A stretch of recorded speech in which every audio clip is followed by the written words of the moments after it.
Mi madre siempre me llamó basura frente a mis hermanos dorados, diciendo que yo solo servía para cargarles sus bolsas. Me escupió el día que le dije que soñaba con mi propio negocio. Hoy es ella quien me ruega darle un departamento y trabajo a mis hermanos en mi empresa. Mi historia empieza en una casa de una planta en Texas donde el aire olía a grasa recalentada, a detergente barato y a cansancio. Adentro, mi madre reinaba con voz de trueno y lengua afilada, y cada día tenía un ritual que no fallaba: a mis hermanos los bañaba en halagos por cualquier mamada, mi atleta, mi cerebro, y a mí me soltaba que era basura. No era un apodo, era una sentencia. La primera vez lo dijo mientras yo cargaba bolsas del mandado hasta los codos. Resopló, me miró de arriba abajo con ese asco que se siente en el estómago y soltó que el único talento que tienes es cargar cosas. Porque para pensar o para caerle bien a la gente no sirves. Mis hermanos rieron como si fuera un chiste brillante. Yo me callé porque aprendí muy pronto que abrir la boca era abrirle la puerta a otra humillación. La dinámica en esa casa estaba tan clara como un semáforo, ellos en verde, yo en rojo perpetuo. Si el deportista quería un ride, yo era el chofer con la gasolina que quién sabe de dónde salía; si el genio necesitaba un proyecto de ciencia, yo era el menso que armaba el cartel con cartón reciclado a medianoche y luego veía cómo él se llevaba el crédito. Mi madre, que siempre olía a colonia intensa y a frustración, me asignaba tareas como si estuviera repartiendo castigos divinos: lavar la entrada con manguera, rascar el sarro del baño, cargar cajas con sus zapatos que nunca usaba. Y cada vez que protestaba, me soltaba que siempre fuiste pesado, por eso te toca levantar cosas. Yo no recuerdo una sola tarde en que haya dicho buen trabajo; sí recuerdo, en cambio, cómo nos servía el postre y dejaba mi plato vacío con la explicación de que si no haces nada bien, no mereces nada dulce. Cruel Baí de Sign. La escuela no fue refugio. Si alguien cree que el bus escolar sirve para evadir el infierno de la casa, yo les digo que no, al menos no en mi caso. Llegaba oliendo a sudor rancio y a plástico caliente, con la mochila rota y las tareas arrugadas, y más de uno me decía que pareces cargador del súper. Nunca entendí si lo decían porque me veían siempre con cosas encima o porque ya traía tatuada en la frente la palabra que repetían en mi casa. Hubo una época en la que intenté el equipo de fútbol americano porque pensé que si me partía la madre por algo quizá mi mamá me vería con otros ojos. Duré poco. Ella apareció en una práctica, vio que no me ponían de titular y me lanzó una sentencia en el estacionamiento, dentro de la camioneta que siempre olía a asesina y a perfume barato: ni para chocar sirves. Imagínate para anotar. Me bajé de ese carro con el estómago hecho nudo y la certeza de que cualquier esfuerzo mío sería motivo de burla, nunca de orgullo. El punto de quiebre llegó cuando yo tenía alrededor de esa edad en que aún crees que los sueños se construyen con terquedad y una libreta. Había pasado meses viendo videos de arreglos de autos en internet, preguntando cosas en el taller del barrio, ayudando a un vecino a cambiar frenos a cambio de que me dejara mirar, y un día me animé a decirlo en la mesa. Voy a tener mi propio negocio, un taller, aunque sea chiquito, voy a aprender y lo voy a sacar. Mi madre bajó la cuchara con un golpe seco y me miró como se mira a una cucaracha que salió en medio de la sala. Cuando me acerqué para explicarle que podía estudiar, que podía trabajar de día y tomar cursos de noche, ella escupió. No un perdón, no una risa, escupió. La saliva me cayó en la mejilla y, con una voz bajita y venenosa, soltó que tú no vas a tener un carajo, tú vas a cargarles las bolsas a tus hermanos toda la vida, porque para eso naciste. Ese día no lloré. Ese día me tragué la rabia con sabor a metal y me juré que si me quedaba ahí, me apagaba para siempre. Salir de esa casa no fue un acto heroico, fue un acto de supervivencia. No tenía un plan brillante, tenía una bolsa con un par de playeras, unos jeans, un cepillo de dientes y la dignidad hecha trizas pero viva. Me quedé en el sofá de un amigo que vivía en un departamento que olía a pizza vieja y a desodorante de aerosol. Él me dio un techo y yo me gané mi espacio cocinando huevos, lavando trastes y llevándome la basura a cualquier contenedor que encontrara. Conseguí chamba en un taller donde pagaban poco pero aprendías mucho si ponías el lomo y la cabeza. Pasaba horas sacando aceite quemado de mis uñas, cargando motores como si fueran monstruos dormidos, escuchando al dueño explicar, con paciencia y con cotorreo, por qué una fuga no siempre se arregla con cinta. ¿Por qué una correa te canta antes de romperse? Porque la gente vuelve a un lugar donde los tratan bien. En la noche atendía una tienda de 24 horas, con café recalentado y borrachos que querían seguir la fiesta. Ahí aprendí a dar cambio rápido, a no discutir con idiotas, a sonreír con la mitad de la cara y a detectar quién venía a robar con solo verlo entrar. Si alguien espera que aquí diga que mi madre se disculpó, no pasó. Cuando se enteró de que me había ido, mandó un mensaje diciendo que no te hagas la víctima, nadie te corrió, regresa cuando aprendas a respetar. Nunca hubo un ¿cómo estás?, un necesitas algo. De vez en cuando me llegaban recados a través de una tía que medía su cariño con chismes, contaba que mi hermano atleta tenía oportunidades enormes y que al genio le estaban abriendo puertas que tú ni entiendes. También me tiraba una línea envenenada: tu madre dice que no hables de negocios porque te vas a quemar, mejor consigue un trabajo de verdad. Yo decía que sí y cambiaba de tema, porque el veneno de esas palabras se te mete en los huesos si les das espacio.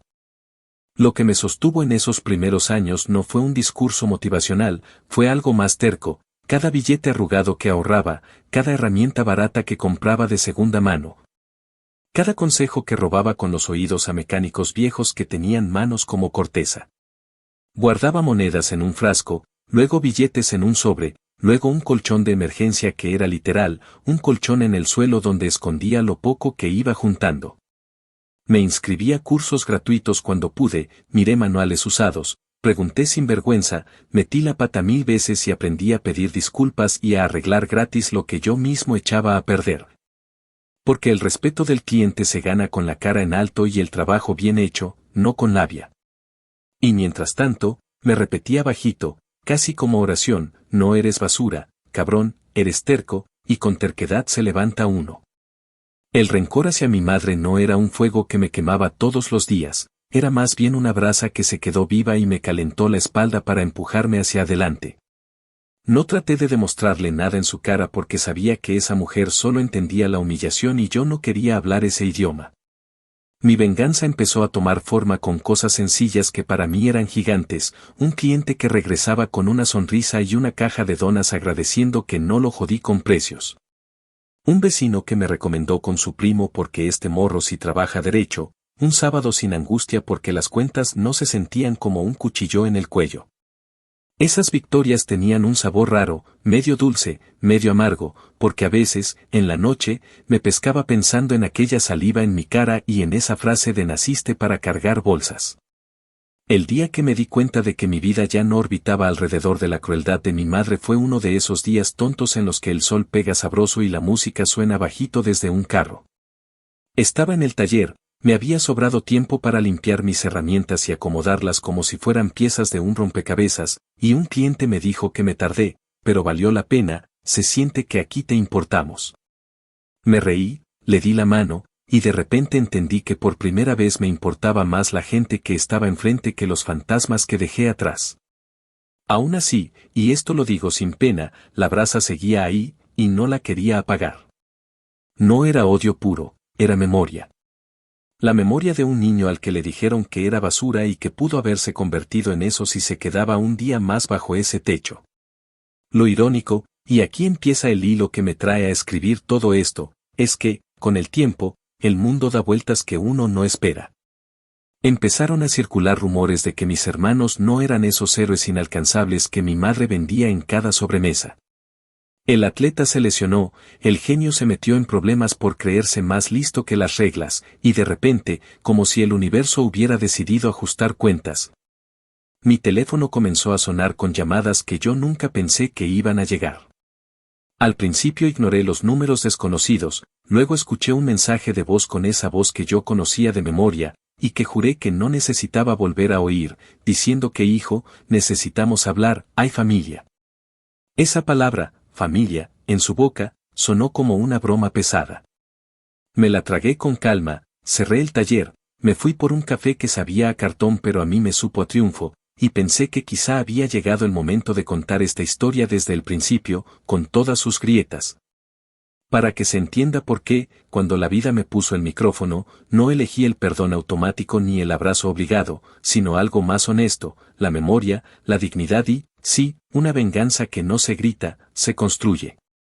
Esta es la introducción, el punto de partida real, el olor a grasa, los platos donde faltaba mi postre, la saliva en la mejilla, el sofá prestado, el taller con las manos negras y la cabeza clara, la brasa que no se apaga. A partir de aquí vienen las actualizaciones, con el tiempo corriendo y la vida cobrando facturas. Y si alguien se pregunta por qué carajos escribir esto en un foro lleno de desconocidos, la razón es sencilla. Quiero que quede por escrito, sin adornos pendejos, como un eres basura se convierte, a base de terquedad. En un no te debo nada.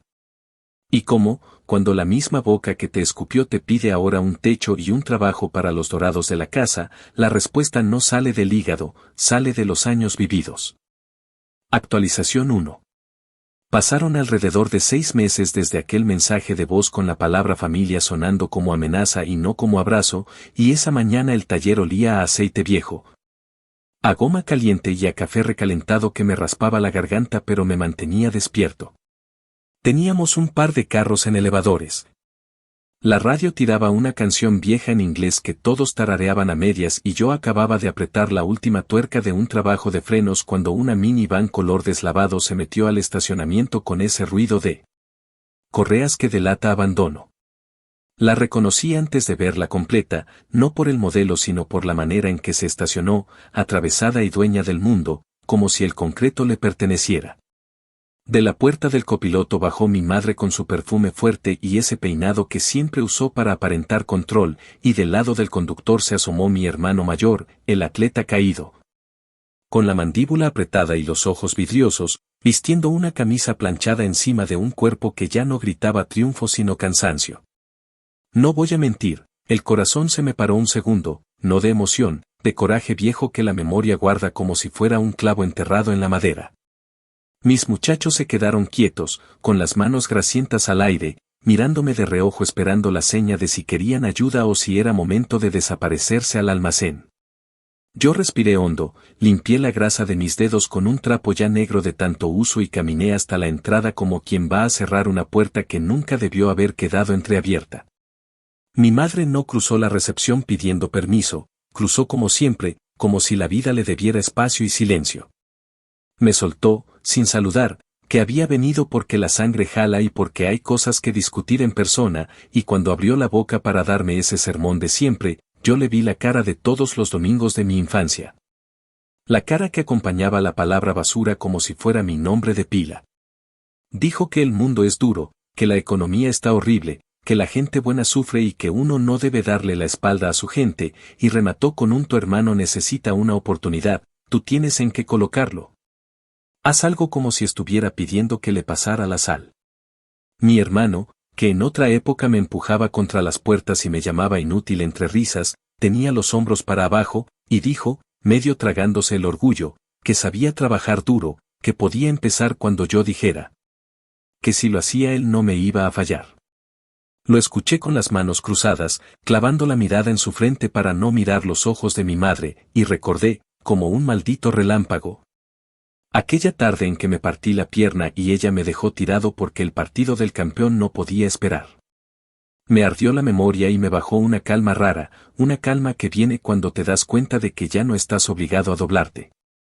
Les pedí que pasaran a la oficina porque no iba a convertir mi taller en un circo, cerré la puerta de vidrio y dejé el ruido de las herramientas y el olor a solvente del lado de afuera. La oficina era chica pero mía, con un escritorio de madera barata, un ventilador que hacía su trabajo a regañadientes y una pared con fotos de arreglos pasados que a mí me sabían a medallas. Mi madre se sentó sin pedir permiso y se puso a mirar todo como quien revisa el cuarto de un adolescente buscando desorden, y yo me planté de pie del otro lado, con la espalda recta y la voz pareja. Porque no iba a darle el gusto de verme temblar. Mi hermano tomó la palabra y soltó una versión rápida de su caída, que si una lesión mal curada, que si un jefe culero, que si la mala suerte, que si ahora sí está listo para hacer lo que sea. Dijo, y aquí me tuve que morder la lengua para no reírme, que podía supervisar, que tiene liderazgo, que con lo que ha vivido ya no necesita empezar desde abajo. Lo miré con esa cara que uno se guarda para cuando alguien te quiere vender una idea chafa, y le contesté que en mi piso no hay títulos, hay trabajo, que aquí el que supervisa primero supo cambiar aceite sin hacer un desastre. Limpiar una válvula sin romperla y hablar con un cliente sin tratarlo como idiota. Le dije que si de verdad quería una oportunidad podía empezar barriendo, cargando llantas, aprendiendo a escuchar un motor en silencio, llegando temprano y yéndose tarde.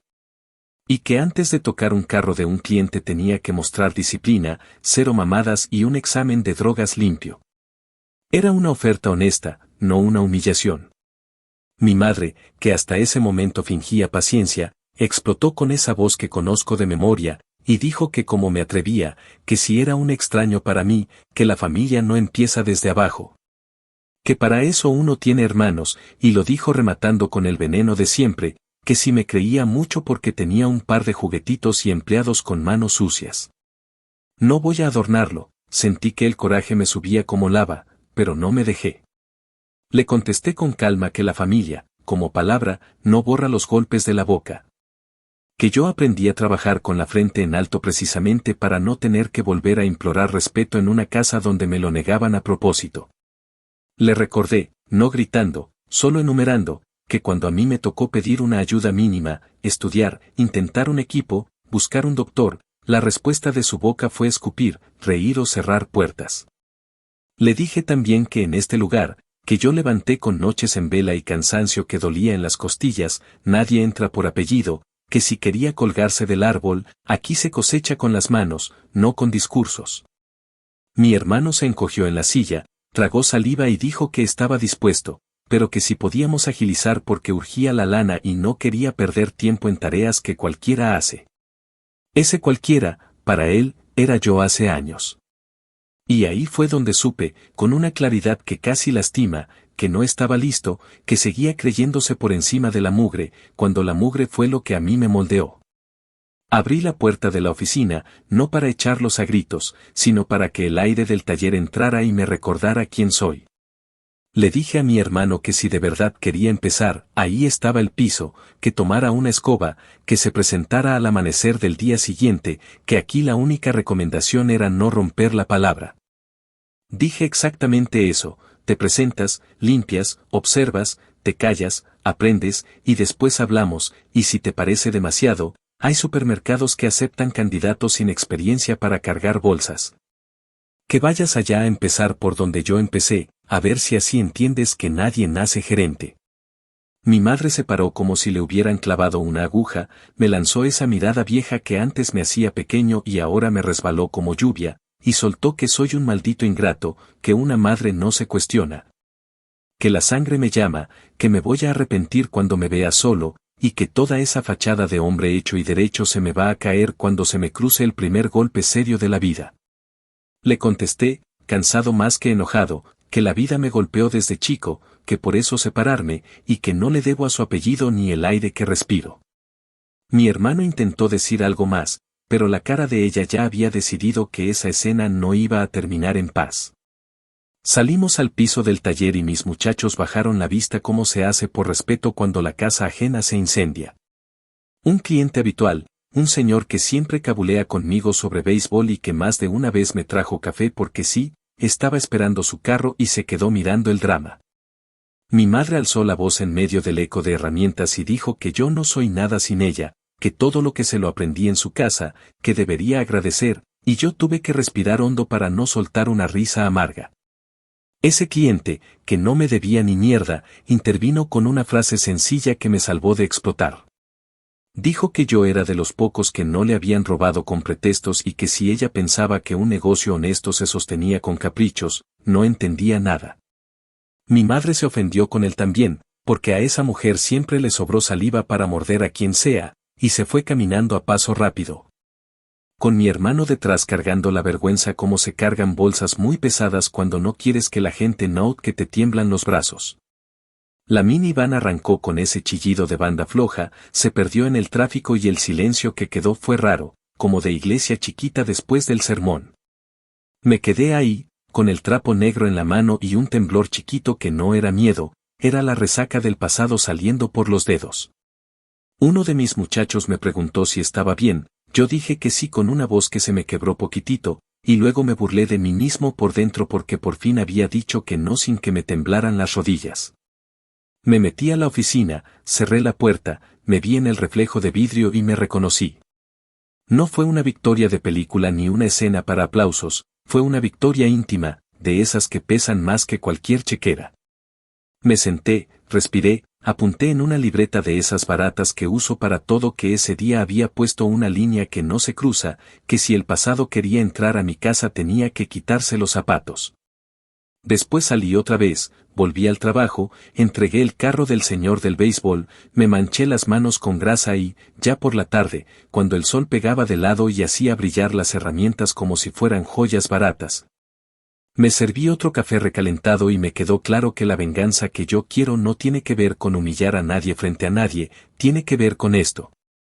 Con elegir al cabrón que antes se tuvo que sentar en una banqueta a llorar sin ruido y decirle que ya no le van a escupir en la cara sin consecuencias. Esa noche, al cerrar con candado, me reí solo, cansado y feliz de una manera rara.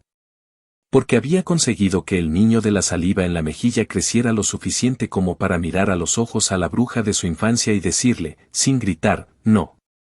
Actualización 2.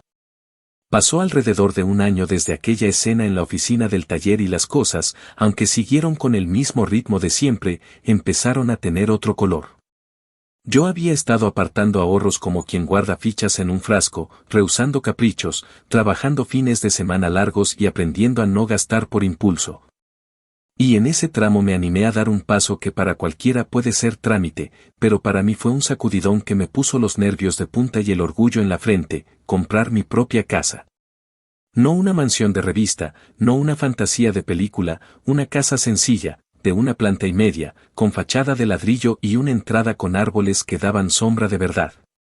En un barrio donde por las tardes se escuchan aspersores y niños en bici y por las noches huele a carne asada de algún vecino testarudo que no se rinde ni con el calor. Recuerdo el día en que crucé el umbral con las llaves en la mano, un llavero barato y mis dedos manchados de grasa que no salían ni flotando con ganas, y lo primero que hice fue abrir todas las ventanas para que entrara aire nuevo. Porque sentía que estaba sacando, con cada corriente, el olor agrio de tantas casas ajenas en las que había dormido. La sala tenía piso de madera con marcas que contaban historias ajenas, la cocina presumía un fregadero profundo donde quité etiquetas pegadas con mala leche, y el cuarto principal olía a pintura fresca porque decidí, con esa terquedad que me define, cubrir yo mismo las paredes para borrar colores tristes que no quería heredar. No voy a mentir, me temblaban las piernas por pura alegría nerviosa, y me quedé parado un rato en medio de aquel espacio vacío, escuchando el silencio. Sintiendo que por fin mis cosas iban a oler a mí y no a la mezcla rara de detergente y colonia que persigue a los que siempre están de paso. La mudanza fue un caos bonito. Renté un camión viejo que parecía suspirar en cada alto, pedí ayuda a 2 amigos del taller que se presentaron con guantes, brazos listos y esa lealtad que no se compra, y nos pusimos a subir cajas con herramientas. Una mesa rescatada de un basurero elegante, un colchón que ya merecía retiro digno y un par de sillones de segunda que adoptaron mi cansancio como si me conocieran de antes. Recuerdo que al final de ese día, con la espalda tronada y las manos negras, pedimos pizza barata, destapamos refrescos que sabían a triunfo y nos sentamos en el piso a comer en silencio, mirando el techo como quien mira el cielo de un lugar nuevo. Cuando se fueron, tarde, me quedé recogiendo cajas y doblando bolsas y me di permiso de acostarme en el suelo de la sala un rato, con el aire pegándome en la cara, y ahí mismo me entró una carcajada tonta. De esas que se escapan cuando el cuerpo entiende antes que la cabeza que algo cambió.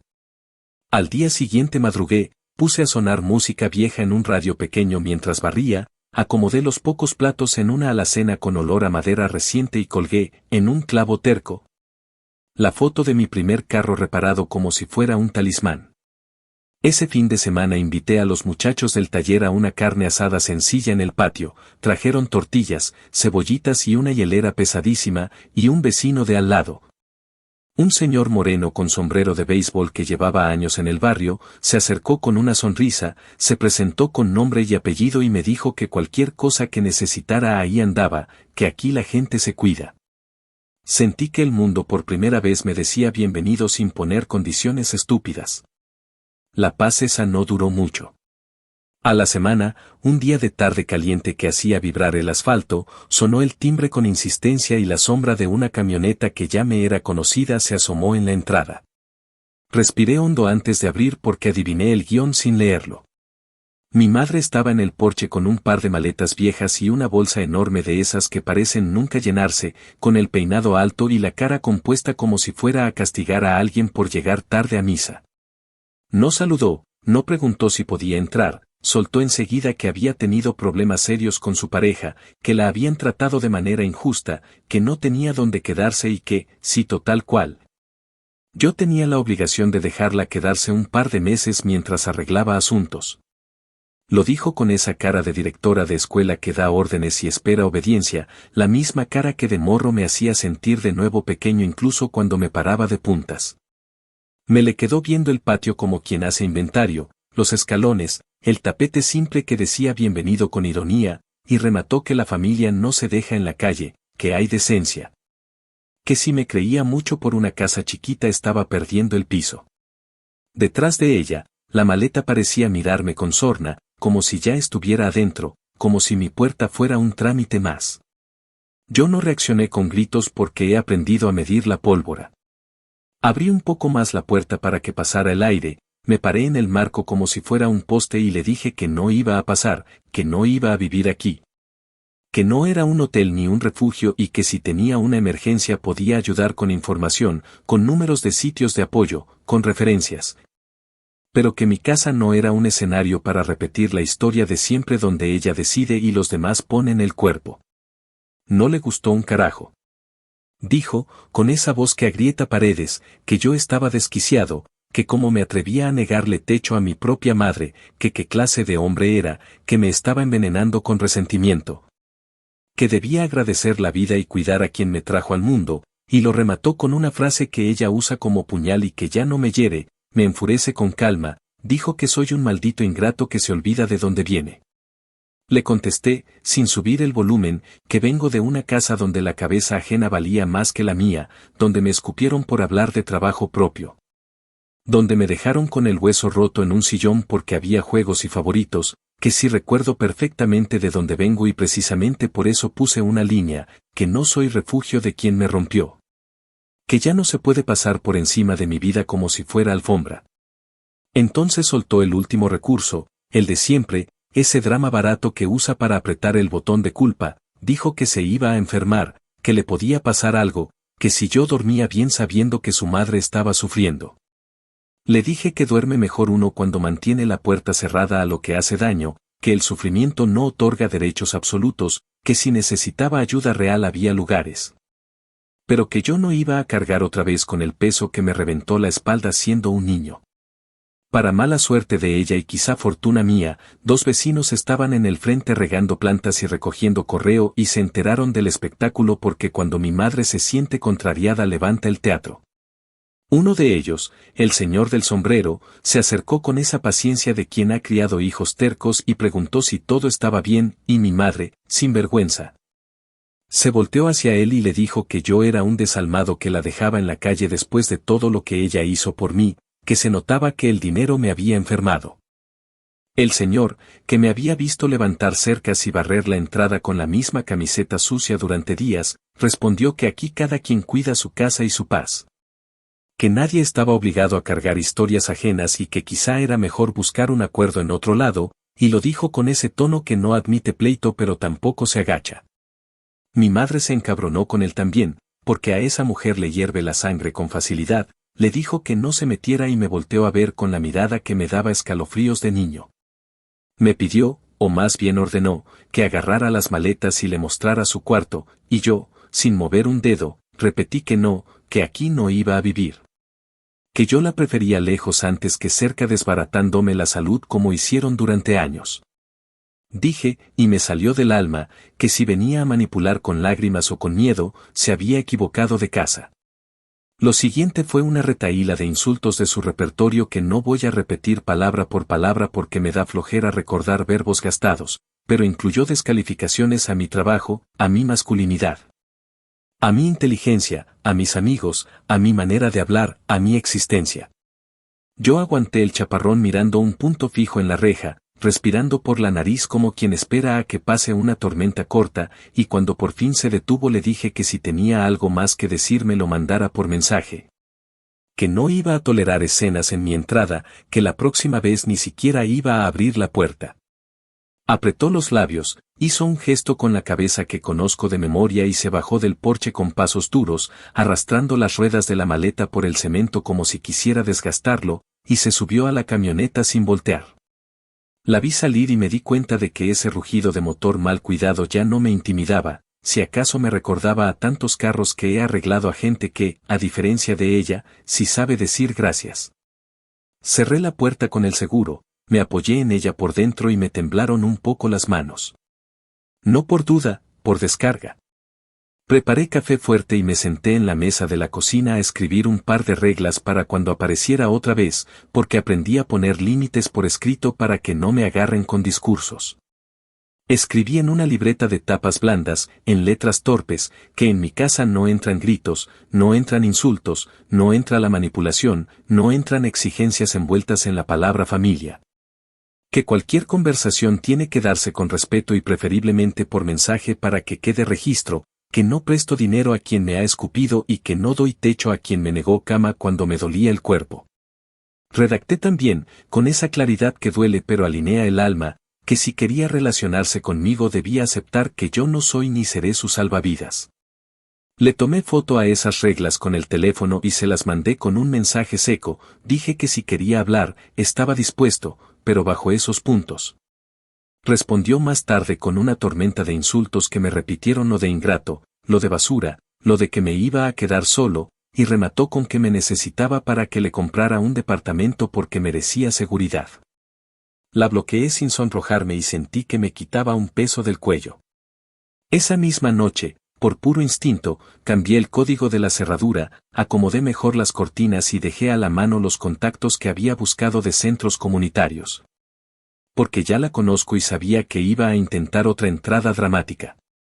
Dormí mal, no por miedo, sino por el eco emocional que queda cuando uno mueve una pieza grande de su historia. Me levanté con el cuerpo cansado pero con una paz nueva, y me preparé un desayuno simple que me supo a gloria, huevos con tortilla y café bien cargado. Comidos de pie mirando el patio como si fuera un paisaje ajeno que de pronto me pertenecía. Me fui al taller con una energía rara, mezcla de cansancio y alivio, y los muchachos notaron que traía algo en la cara. Uno me preguntó si todo bien, y le conté a medias, sin chisme, que había tenido que cerrar la puerta de mi casa a un viejo huracán. Me abrazó con un golpecito en el hombro y me ofreció, con esa generosidad que sale sin pensar, que si necesitaba compañía en la noche él se lanzaba con unas cervezas a platicar. Dije que gracias, que quizá el fin de semana, que por hoy me alcanzaba con escuchar motores y tornillos y clientes, con ese ruido que para mí es música. Durante los días siguientes mi madre intentó otras jugadas. Llamó a una tía que siempre hizo de vocera y la mandó de embajadora para decirme que piensa en tu infancia, ella te dio techo, y yo, con la paciencia ya finita, contesté que el techo sirve cuando debajo hay respeto. Que sin eso el techo es jaula, que si insisten con cuentos, cierro el libro. Luego intentaron por el hermano prodigio que sigue creyéndose estrella incluso con las luces apagadas, y me mandó un mensaje dulce de azúcar quemada que decía que habláramos, que no querían problemas. Que solamente buscaban una oportunidad de reacomodo, que yo podía ser el héroe. Les contesté con el mismo texto de las reglas y silencio después. Cuando el silencio les pesó, intentaron por el lado del chantaje moral, diciéndome que el barrio habla, que la gente piensa, que me estoy deshumanizando. Me reí solo, con ese humor negro que te sale cuando ya entendiste que el vecindario no paga tus terapias ni tus noches de insomnio, que el único que se sienta contigo cuando el mundo te aprieta eres tú mismo, y que si ellos hablan, yo trabajo, y esa diferencia marca mi vida. El barrio, por su lado, se encargó de sanar ese mal trago sin querer.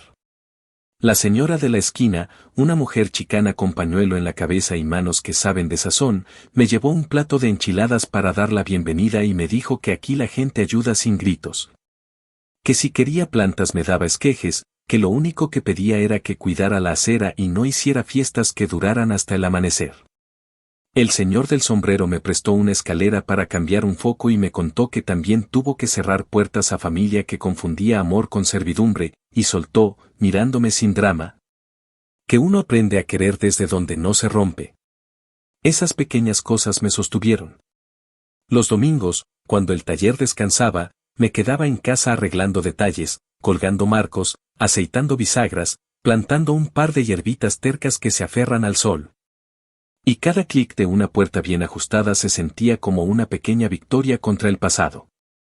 Hubo un momento, una tarde tibia en la que el cielo parecía una sábana tendida, en que me senté en el porche con una cerveza bien fría y escuché el sonido de los aspersores de varias casas a la vez. Ese chasquido rítmico que calma, y me descubrí pensando que mi venganza, la mía, no es un espectáculo con luces ni una humillación pública, es esto, una casa tranquila, una puerta que abre y cierra a mi voluntad. Una mesa donde el que se sienta lo hace porque respeta, un vecindario que te saluda por tu nombre y no por el chisme del día, un trabajo que habla por mí antes que mi apellido. Si mi madre quería que la vida me doliera para siempre, falló. Si quería que yo me doblara en su porche de siempre, llegué a mi propio porche y me senté derecho. Y sí, claro que duele ponerle el alto a quien te parió, claro que se siente un vacío raro cuando apagas una costumbre vieja, pero se compensa con cada amanecer sin sobresalto. Con cada noche sin insultos rebotando en las paredes, con cada respiración que no pide permiso. Esa es la clase de venganza que no grita, que no presume, que se vive. Actualización 3. Pasó algo así como 1 año y medio desde aquella tarde del porche y en ese tramo el taller dejó de ser solamente un lugar donde se arreglan carros para convertirse en una pequeña casa con reglas propias. Con una respiración que ya no dependía de mis caprichos sino de la constancia diaria de todos. Me levantaba antes de que el sol pegara y llegaba con el café aún humeante, abría el candado con la misma disciplina con la que otros se santiguan. Prendía las lámparas altas que bañaban el piso de concreto y revisaba que todo estuviera donde debía estar, desde las cajas de herramientas ordenadas por tamaño hasta los guantes colgados en sus clavos. Porque había aprendido que el desmadre se mete primero en los cajones y luego en la cabeza. Empecé a invertir en cosas que durante años parecían lujos ridículos, un compresor que no tosiera cada vez que le pedías aire. Un equipo de diagnóstico decente que me ayudara a escuchar las broncas del motor sin tener que adivinar, un tanque para el aceite usado con su manguera y su tapón que no apestara todo. Un juego de lámparas nuevas para que los muchachos no se quedaran ciegos buscando fugas. No eran juguetes caros por presumir, eran herramientas para trabajar con dignidad. Y con cada compra, con cada factura que me hacía sudar, me sentía menos improvisado y más dueño de un oficio que no perdona a los flojos ni a los presumidos. Al mismo tiempo, me metí en el pantano de los papeles que hacen que un taller deje de ser el lugar del compadre y se vuelva un negocio que las aseguradoras respetan. Hice filas en oficinas que olían a aire viejo, firmé documentos que parecía que habían escrito abogados con ganas de fastidiar, me tragué cursos de seguridad donde un señor con voz de bostezo repetía lo obvio. Y me dejé caer en el laberinto de permisos que te piden que etiquetes hasta el bote de basura. No voy a decir que lo disfruté, pero sí aprendí 2 cosas, que los de corbata te tratan distinto cuando no les das excusas, y que un piso limpio y un registro al día pesan más que 1000 discursos de honradez. La primera visita de inspección grande me puso el estómago en la garganta. Llegaron un par de tipos con chalecos y clipboards, se pasearon por el taller con las manos a la espalda, miraron el tanque de aceite usado, midieron una distancia que ni sabía que importaba. Me preguntaron por el plan de emergencia como si esperaran que me trabara, y yo, con la voz serena que uno solo consigue después de 1000 cagazones, les expliqué cómo hacíamos las cosas aquí. Que si había una fuga se limpiaba de inmediato, que si un muchacho se cortaba nos íbamos a la clínica sin preguntas. Que los carros se resguardaban como si fueran propios. No me dieron palmaditas, me dieron un documento con sellos. A la semana, una aseguradora grande soltó un contrato de pruebas y al mes nos estaban mandando clientes con choques que parecían pesadillas en cámara lenta. Ahí entendí que el respeto también huele, y que cuando un negocio huele a orden, la gente regresa aunque la espera sea larga. Ese crecimiento me obligó a pasar de lobo solitario a capataz con corazón. Fui armando un equipo que no eran amigos por compromiso sino cabrones con oficio y ganas.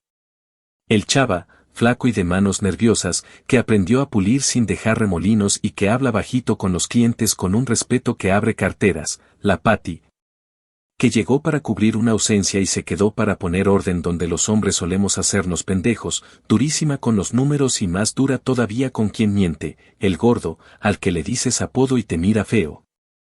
Que puede sacar una caja de velocidades como quien saca una muela con pulso de santo. A todos les dejé claro algo que había escrito en un pizarrón que compré en una liquidación y colgué en la pared: nadie trata de mamón a un cliente, nadie maldice frente a un niño, nadie trabaja marihuano ni crudo. Nadie roba ni una tuerca, y si la cagas, la arreglas sin excusas.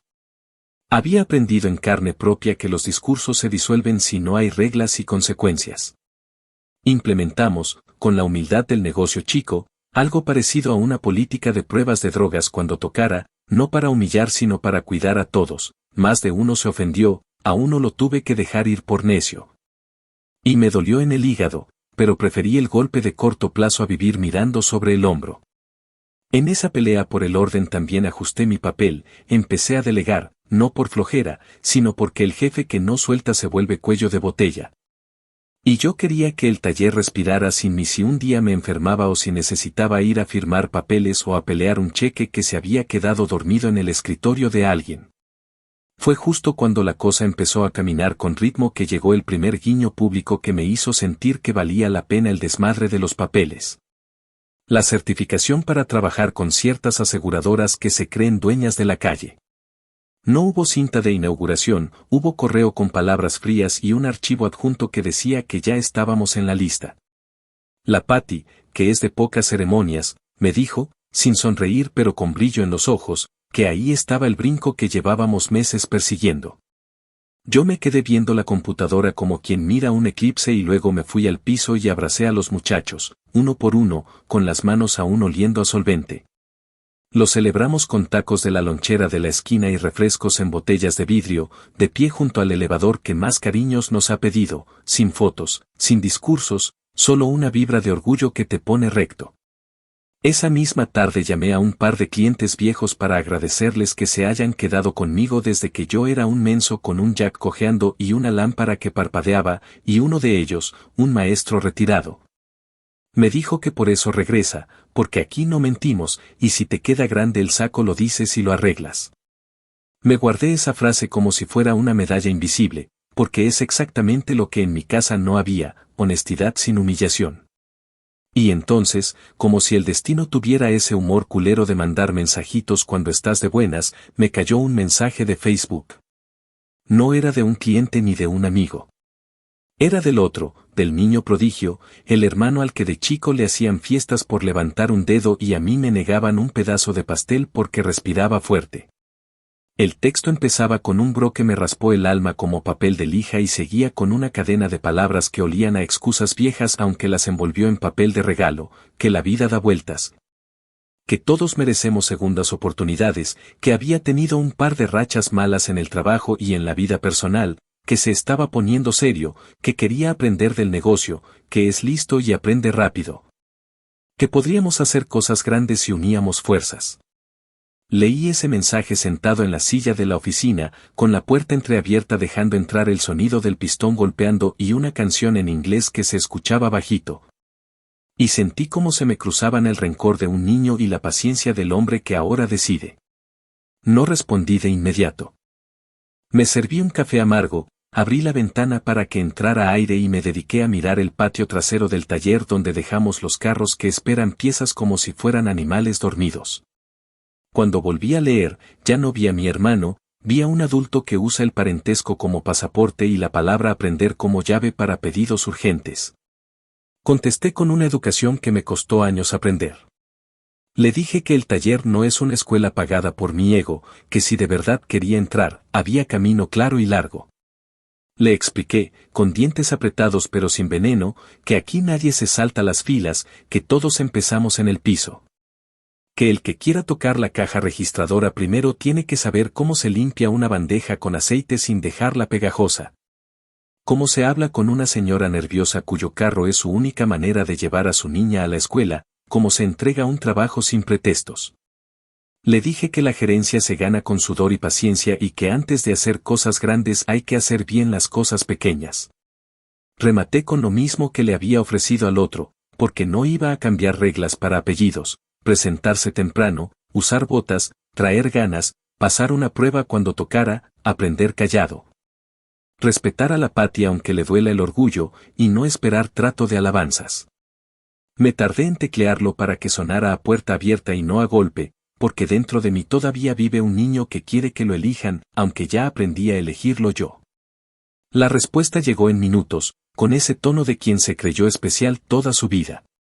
Dijo que entendía lo de empezar desde abajo, pero que su perfil era otro, que yo sabía que siempre tuvo madera de líder, que podía llevar la parte de números o de trato con aseguradoras, que lo de barrer y cargar llantas se lo dejáramos a quien no tuviera estudios, que además le urgía una entrada decente porque tenía cuentas por pagar y no estaba para jueguitos de humildad. Me quedé mirando esas líneas con una mezcla de coraje y risa seca. Era el mismo desprecio de siempre, nada más que envuelto en palabras de adulto. Y me cayó de golpe un detalle que no es menor: durante años me tocaron los encargos más pesados precisamente porque en esa casa se creía que yo no tenía cabeza, y ahora que el piso que construí con esos encargos está firme, vienen a pedir silla acolchada y oficina con aire. No. No en mi casa. No en mi nombre. Le contesté que entonces no había trato. Que aquí el único atajo es el que toma el que miente, y que a los mentirosos les cierras las puertas para que no te echen a perder el taller y la vida.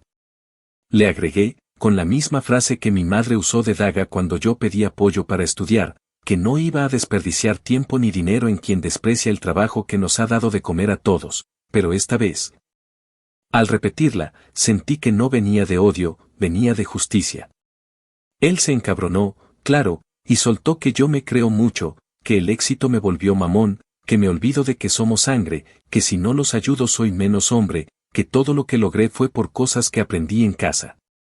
Y yo, respirando como quien saca una espina, le dije que lo único que aprendí en esa casa fue el sabor a hierro de cuando te muerdes la lengua para no llorar, que lo demás lo aprendí con señores que me enseñaron a no robar, a no mentir, a hacer las cosas bien aunque nadie te aplauda, y que si quería limpiar su nombre estaba a tiempo, pero no conmigo de muleta.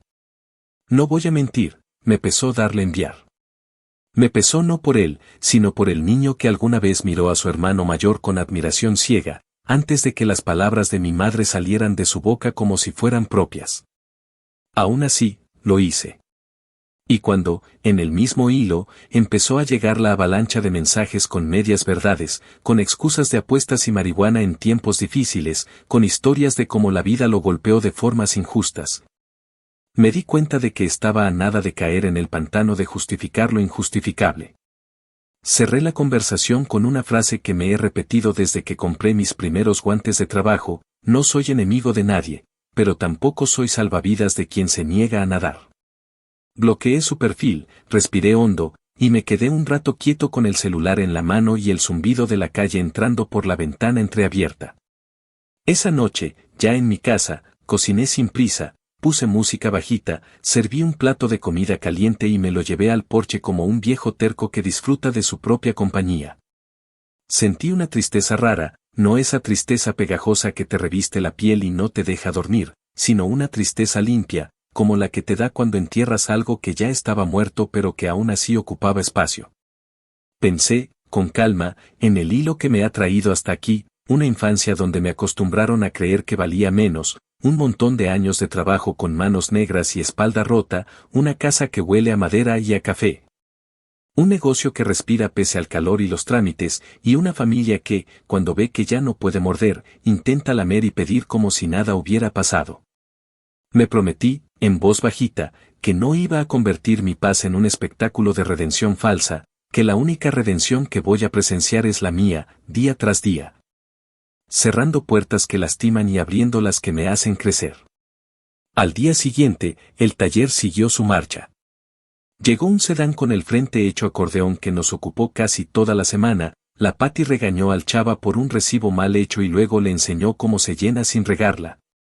El gordo se peleó con un perno que no quería salir y terminó sacándolo con paciencia de santo y un par de golpes bien dados, y yo recibía un ajustador que venía con la ceja levantada pero se fue con la mano extendida. Entre todo ese movimiento, me permití un momento de gratitud silenciosa, agradecí la fuerza para decir no sin culpa, agradecí la terquedad que me mantiene en la orilla correcta del río. Agradecí el ruido del taller que tapa voces viejas. Y aunque suene cursi, agradecí que mi venganza no tenga fuegos artificiales, que sea esto que vivo, trabajar limpio, cuidar a los míos, dormir sin sobresaltos, y cuando toque, mirar a la cara a mi pasado y cerrar la puerta despacio, sin gritar, con la certeza de que esta vez la llave la traigo yo. Actualización 4. Habían pasado un par de años desde que bloqueé a mi hermano en aquel mensaje de Facebook y desde que había puesto en claro, de una vez por todas, que mi taller no era guardería ni escenario para segundas oportunidades disfrazadas de favores. En ese tiempo el negocio no solo sobrevivió, sino que empezó a respirar con fuerza propia. El contrato con la aseguradora que en un inicio parecía apenas una rendija se convirtió en flujo constante de trabajo. Los carros accidentados empezaron a llenar el estacionamiento como si fueran huérfanos buscando refugio, y yo, con los muchachos, aprendí a mantener el ritmo sin perder la calma. El nombre del taller comenzó a rodar en boca de gente que ni conocía y que llegaba diciendo que alguien les había contado que aquí no los trataban como ignorantes, que aquí el precio era justo. Que el trabajo no se parchaba con alambre sino con piezas como debe ser.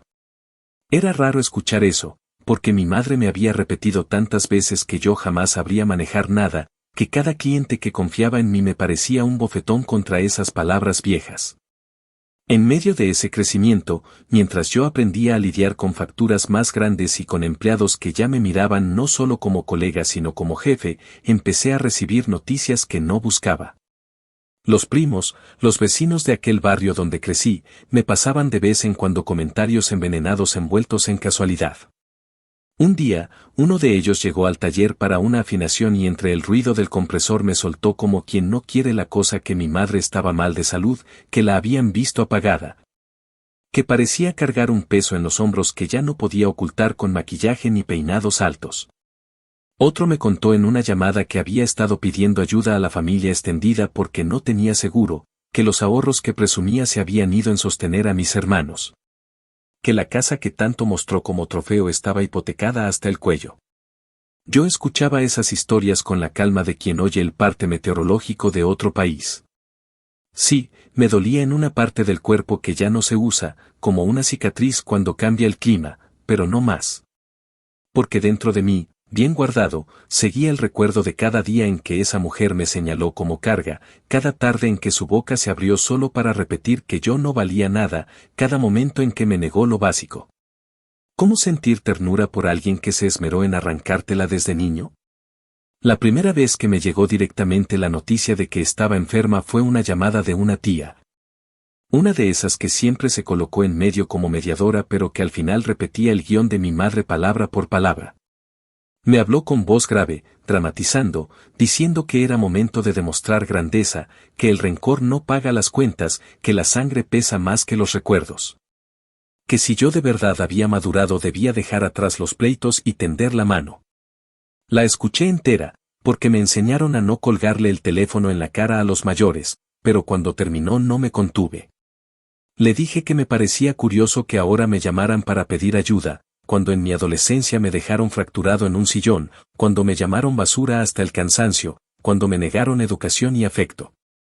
Le dije que la grandeza no consiste en convertirse en salvavidas de quienes te hundieron, sino en construir un barco propio y mantenerlo a flote. Le dejé claro que no iba a gastar un centavo en alguien que me negó hasta un pan, y que si eso me volvía egoísta o ingrato, lo aceptaba con gusto. Ella respondió con los reproches esperados, que era frío, que Dios castiga la dureza, que todos cometemos errores. Yo cerré la conversación con un también yo aprendí a cometer errores, pero no a repetirlos y colgué con las manos temblando, no por duda, sino por la fuerza que cuesta mantener un no. Las noticias siguieron llegando. Que mi madre pasaba días sin salir de la cama, que mis hermanos no levantaban cabeza, que entre los tres no lograban juntar ni para medicamentos decentes. Que pedía prestado, que se quejaba de que yo, el hijo ingrato, me daba la vida de rico mientras ella sufría. Esas palabras se me clavaban en la mente por ratos, lo admito. Había noches en que me quedaba despierto imaginando qué hubiera pasado si yo me hubiera quebrado a medio camino, si no hubiera tenido la terquedad de seguir, si hubiera terminado igual que ellos. Había una sombra de miedo a parecerme a ella en la dureza, pero la diferencia estaba en la raíz. Yo no negaba ayuda por capricho ni por crueldad, yo simplemente no iba a financiar a quienes me habían negado humanidad. Y cada vez que la duda me arañaba, recordaba escenas que me devolvían el foco, el plato de postre vacío, la saliva en mi cara, el partido más importante que mi pierna rota, el eco de sus palabras llamándome carga. Eso me devolvía la calma, como agua fría en la cara después de un mal sueño. Algunos conocidos me dijeron que la venganza que yo buscaba ya se había cumplido, que era suficiente verla pidiendo lo que me negó, que debería liberarme perdonando. Pero yo entendí algo que pocos quieren aceptar, no todas las historias tienen que cerrarse con un abrazo de película. A veces la venganza más limpia es la indiferencia, la negativa serena, el silencio que pesa más que un grito. Yo no necesitaba verla arrastrarse para sentir que me había hecho justicia. Lo que me daba paz era no caer en la trampa de volverme su rescatista a cambio de una migaja de reconocimiento. Había pasado demasiados años ganándome mi propia voz como para cederla por un papel de mártir. Y si para algunos eso me hacía parecer cruel, yo lo aceptaba como quien acepta una cicatriz, está ahí, no se borra, pero tampoco define todo lo que soy. Una tarde de calor sofocante, mientras el taller vibraba con el ruido de un compresor y el olor de pintura fresca, me encontré mirando la agenda y pensando en esa palabra que tanto me lanzaron de niño, basura. Sonreí sin querer. Porque sí, fui basura para ellos, un costal de carga, un estorbo. Pero esa basura, con terquedad y fuego, se recicló sola y se convirtió en algo que da de comer, que paga su casa, que sostiene a un equipo de 20 personas que me respetan porque saben que yo sé lo que es cargar el piso. Y en ese contraste estaba la verdadera justicia, que mientras ellos esperaban que yo me doblara, me convertí en alguien que ya no los necesita. Y más que eso, alguien que no los quiere cerca. Esa fue la cuarta actualización de mi vida, la etapa en que supe con certeza que no iba a gastar lágrimas ni billetes en revivir lazos podridos. Que mi madre estuviera enferma era un hecho, pero no era mi cruz. Que mis hermanos siguieran quebrados era consecuencia, no accidente.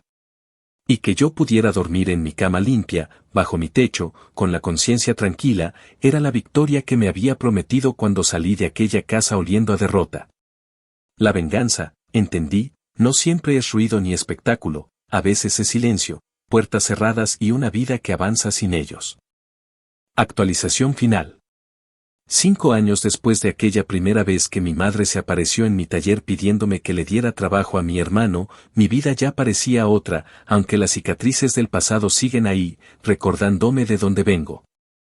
En ese tiempo abrí un cuarto taller, un espacio amplio con elevadores nuevos, un área de pintura ventilada como debe ser y un pequeño cuarto de descanso para los empleados con microondas y un sillón cómodo. Porque yo sé lo que es partirse la madre y no tener ni donde recargarse 5 minutos. Esa inauguración no fue con cintas ni discursos ni cámaras, fue con todos los muchachos yendo un sábado temprano, cargando cajas, instalando equipo, pintando paredes entre risas y groserías. Y cerrando la jornada con tacos de trompo y cervezas sudadas en hieleras de plástico.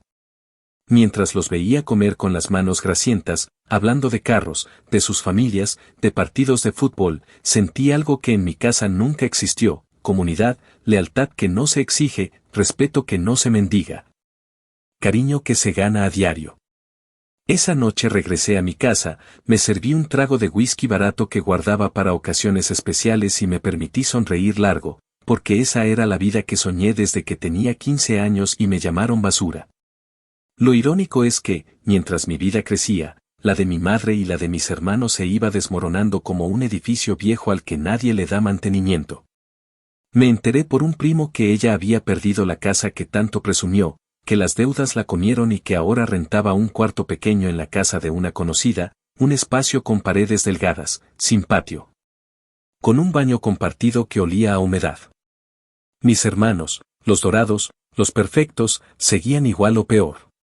El atleta, que alguna vez me escupió que yo jamás lograría nada, se había convertido en un hombre apagado, sin rumbo, que sobrevivía con chambas temporales que no aguantaba más de un par de semanas porque su ego no le permitía acatar órdenes. El genio de la familia, que se suponía que iba a brillar en universidades y empresas grandes, había dilapidado cada oportunidad con su arrogancia y su vicio, saltando de un trabajo a otro, endeudado, huyendo de responsabilidades y buscando culpables en todos lados menos en el espejo. Entre los tres, no juntaban para sostener ni una vida medianamente digna, y la ironía más cruel era que ahora buscaban exactamente lo que me negaron: estabilidad, apoyo, un lugar seguro. Yo, mientras tanto, me permitía lujos pequeños que para mí eran trofeos gigantes. Compré un Mustang clásico que siempre soñé de adolescente, y lo restauré pieza por pieza con mis propias manos y con ayuda de los muchachos del taller. Cada tornillo apretado, cada capa de pintura, cada pulido, era como arrancar de raíz una frase de mi madre y reemplazarla con el rugido del motor encendiéndose limpio, con ese sonido grave que hace vibrar el pecho. Me compré ropa que me gustaba, sin mirar etiquetas, no de diseñador, sino ropa que me hacía sentir cómodo y seguro. Me di vacaciones cortas, viajes de carretera con música a todo volumen y la libertad de detenerme donde me diera la gana. Pero lo más importante fue que me di tiempo para mí, para leer, para cocinar en mi cocina sin miedo a críticas, para sentarme en mi porche a beber café viendo caer la tarde sin que nadie me llamara carga. Hubo un día que marcó esta última etapa, una tarde en la que uno de mis vecinos del barrio nuevo vino a platicar conmigo. Me dijo que había visto a mi madre en el mercado, que iba caminando despacio, con una bolsa de pan en la mano, que se notaba enferma y sola, que se veía muy distinta a la mujer altiva que conoció en el pasado. Yo escuché en silencio, con el pecho apretado, pero sin lágrimas. No es que deseara su desgracia, no es que me alegrara verla caer, simplemente no sentí nada. Era como si hablara de una desconocida. Y ahí lo entendí todo. La venganza no era verla arrastrada, no era ir y gritarle que ahora ella estaba en la posición que me condenó a vivir tantos años. La venganza era justamente eso, la indiferencia, la capacidad de escuchar su nombre y no sentir ni odio ni amor, solo la certeza de que su poder sobre mí se había extinguido. En ese momento me liberé de verdad, porque ya no necesitaba probarle nada a nadie. Mi vida hablaba por sí sola. Esa noche, después de esa conversación, me quedé en mi casa con las luces apagadas, escuchando el silencio de un vecindario tranquilo. Recordé cómo me decía basura, cómo me escupió en la cara cuando dije que quería un negocio, cómo me negó un doctor cuando me partí la pierna. Y me reí solo, pero no con burla, sino con alivio. Porque me di cuenta de que tenía razón en una sola cosa: si fui basura. Fui la basura de su casa, el desecho de su preferencia, el costal de carga de sus hijos dorados. Pero lo que nunca imaginó fue que esa basura se recicló, se moldeó con sudor, se transformó en algo que brilla más que el oro falso con el que siempre cubrió a mis hermanos. Soy la prueba viva de que hasta lo que otros tiran puede levantarse, hacerse fuerte y crear algo propio. Hoy vivo en paz. Duermo sin sobresaltos, trabajo en lo que amo, tengo a mi lado gente que me respeta y me quiere por lo que soy y no por la sangre que corre en mis venas. Mi madre y mis hermanos siguen en su círculo de desgracias, buscándome a veces, intentando manipular con palabras que ya no tienen filo. Yo los escucho a la distancia, no con rencor, sino con la seguridad de que no les debo nada. No soy su refugio, no soy su sostén, no soy el burro de carga que criaron. Soy el hombre que construyó su vida con sus propias manos, que convirtió cada insulto en gasolina, cada humillación en un ladrillo más de su casa, cada desprecio en un escalón. Y si de algo me arrepiento, no es de haberle cerrado la puerta, sino de no haberme ido antes. La venganza, entendí con los años, no siempre es un golpe de regreso ni una humillación pública. A veces es tan simple como vivir bien, reír sin permiso, caminar sin cadenas y no necesitar que nadie te valide. Y esa, para mí, fue la mejor victoria: demostrar que la basura, si se aferra a sobrevivir, puede convertirse en el fuego que ilumina su propio camino.